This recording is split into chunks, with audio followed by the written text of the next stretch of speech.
What's going on, guys? Mr. Allen here. We are having so much fun with trig. We got the terminal side of theta in standard position, contains the point -3, -6. Find the exact value of tangent of theta and secant of theta. So for this one, I need to go ahead and plot this point of -3, -6. So -3, -6 is right over here. And what we're saying is that the terminal side of theta in standard position contains that point. So we're looking at something like, woo, there's my theta.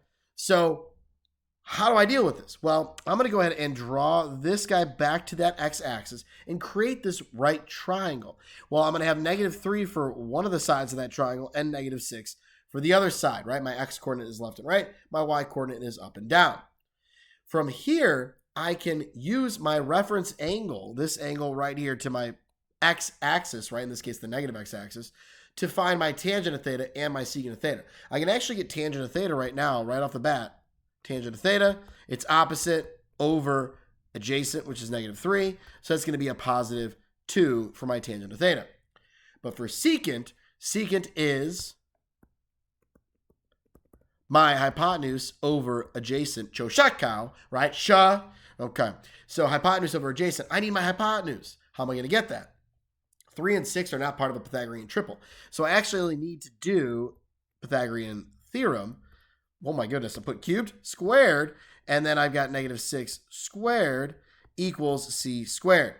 So I've got 9 plus 36 equals c squared, so 45 equals c squared, square root. I'm going to need to break that down to 9 and 5, 3 and 3, so I'm going to get 3 root 5. And some of these values you might see quite frequently, and you might just know that square root of 45 is 3 root 5. That's cool, man. That's a dope. So this is going to be 3 root 5. Now I can do my hypotenuse, which is 3 root 5, over my adjacent, which is -3. And when I simplify this, those guys cancel, and I'm left with -√5 for my final answer of my secant of theta. That was awesome and fantastic and quite tricky. Triggy. Not tricky. Not tricky for us. Triggy. All right, I'm done.